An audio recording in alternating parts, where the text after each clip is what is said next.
Welcome back to the show. The civil war in Syria has seen the involvement of major powers like the United States and Russia. Joining me now from Rhode Island is Vladimir Golstein. He's an associate professor at Brown University, where he teaches Slavic studies. And he's an expert on Russian foreign policy. Also joining us in Washington is Michael O'Hanlon. He is Director of Research and Foreign Policy at the Brookings Institution here in Washington. Welcome to both of you to the show. Michael, there are now renewed peace talks, an effort to try and bring this war to an end. The United States' position has consistently been that Bashar al-Assad needs to step down before this process can go anywhere. Is that still the position, or is the U.S. now prepared to see him play some kind of role? Well, I think the U.S. has already backed away from Assad stepping down as a precondition for negotiations, but I think it still advocates and calls for a broader power-sharing arrangement with him going by the wayside as that unfolds. So, you know, I used some fairly vague words to describe that. Those are the kind of words that I hear Secretary Kerry using himself. But I think it's pretty clear that the opposition is not going to let us go too far in that direction. That, in fact, if there were to be any peace deal at all, the opposition is going to insist that Assad be out of power pretty quickly, however one defines that, and likewise Assad is going to resist. So I don't see the basis for the peace talks succeeding based on their current logic or the current framework and battlefield realities on the ground. I've got some other ideas we can get to later, but I don't see much hope because of this basic disagreement, this basic standoff on the two sides. Right, Vladimir, let's look at the Russian involvement. Russia has been involved in this war. Its planes have been bombing targets in Syria. President Putin announced a few days ago that the main Russian force will be withdrawing, going back to Russia. Why has President Putin decided at this time to withdraw his forces? Well, my feeling is that Putin feels that what he wanted to achieve in Syria, he has achieved. Whether we like President Assad or not, you know, he is an ally of Russia, and Putin wanted him to stay in power. Whatever position, it's not clear. So now, after all this, you know, 5 months of bombardment, you know, Assad is very strongly in power, and I think he has enough support from Russian military and his own army to be more or less in the chair in terms of the discussion of the future of Syria. And that's one of the objectives which Putin had when he got involved in that.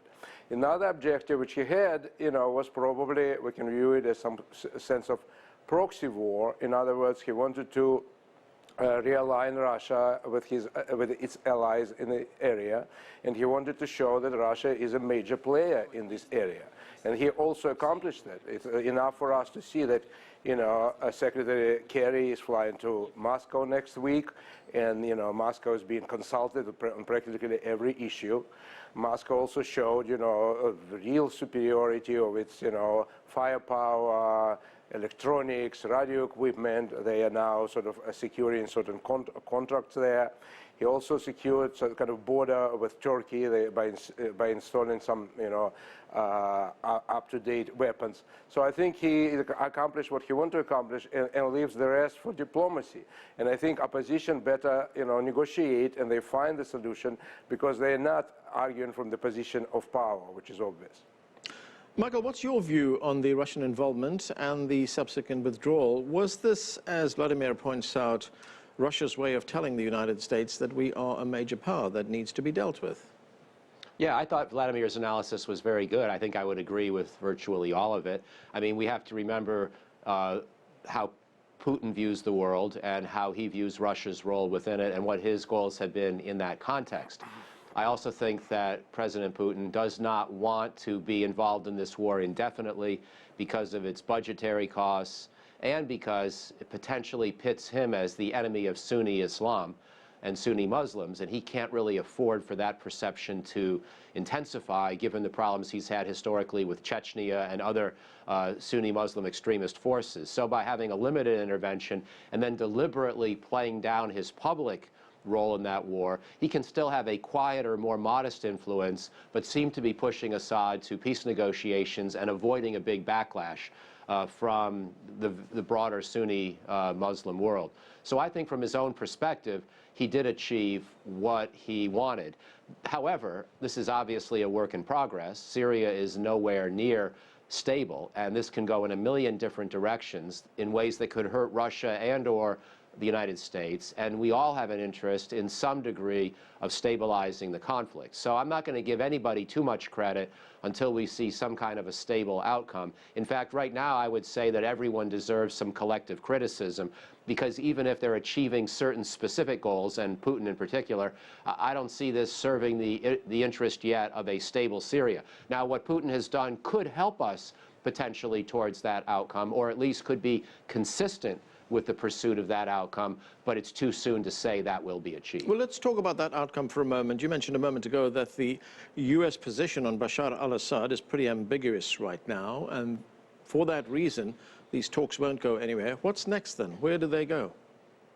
Well, my view, very quickly, I'm sure Vladimir has thoughts as well, my view is the confederation concept that the Kurds have recently introduced, but also that a few of us in Washington have been promoting, including a top former Obama official, Philip Gordon, who had been in government until just a year ago, that a confederation properly structured allows for Assad to continue to rule one sector of the country, and then for Kurdish and essentially Sunni Muslim areas to be created as well. But you would have to allow for minority rights, protection of property, protection of minorities in all these zones, and some loose confederal government structure could then be created to preside over it, and Assad would not be part of that.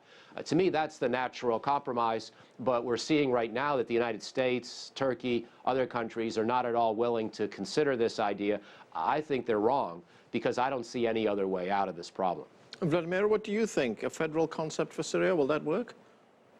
Well, I mean, that's an ideal. Of course, what should happen, and I'm not foreseeing it, is I think, major powers, major, countries which are interested in this conflict should somehow kind of back off and maybe begin to avoid this idea of proxy confrontation. And let Syrian people decide and somehow figure it out. Because for the time being, we have too many forces, too many interests. Turkey on the one hand, Saudis on the other, US on the third, Russia is there too, and Kurds are in the middle. So it's way too complex. And until they've been prodded in one particular way or another, I don't foresee any kind of peaceful solution unless it just Assad asserts his power. That's one solution. It's probably not an ideal one, but at least it would sort of stabilize the country and prevent it from civil war. But if other forces continue their policies, God knows what Erdogan in Turkey wants. God knows whether United States is ready to accept Russia as an equal partner and negotiate with it. God knows whether the United States is ready to tell Saudi Arabia to back off. It's absolutely blind support of Sunni forces there. I don't know. It has to be seen whether sort of everybody is ready for negotiation. Michael, on the question of whether the United States is prepared to accept Russia as an equal partner in these negotiations, what are your thoughts on U.S.-Russian cooperation on this particular issue? I mean, we know that they have big differences on other issues, but on this issue and resolving the crisis in Syria, can they work together? Well, going back to what Vladimir said initially on the show, I think he was completely right when he said that Putin wanted to be relevant. That was a big part of his goal in Syria, and I think he's essentially already accomplished that. I think Russia is already essentially an equal player in any kind of a realistic diplomatic process. I don't know, I can't remember who's sitting at which chair, which chair is a little bigger in the peace process in Geneva, but those kind of formalities don't really interest me as much as the basic core power reality, which is that anything that Russia wants in this is going to be central to the outcome, because Russia has supported Assad. He has allowed Assad to regain battlefield momentum, and Russia remains Assad's key ally, even with a reduced military presence. There's still military and financial support, the possibility of a Russian return in greater numbers of military capabilities. So Putin is already central to this. I don't think the issue is so much, therefore, Russian prestige. The issue is, can we figure out a plan that we can all live with?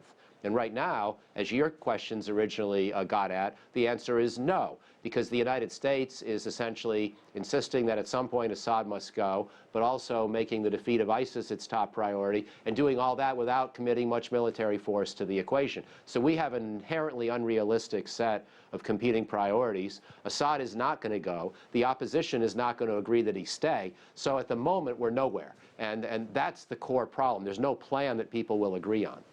And Vladimir, one other question is the role of Islamic State in this. Foreign Affairs magazine said recently that Syria is now home to the largest and most capable concentration of Sunni jihadist militants anywhere in the world. How does IS factor into these peace efforts? I think, what Michael says is, I agree with him that, the United States does not have, clear policy. And your question points to this policy. They basically have to sort of sit at the table with Russia, I presume, and maybe other forces, and somehow solve this issue.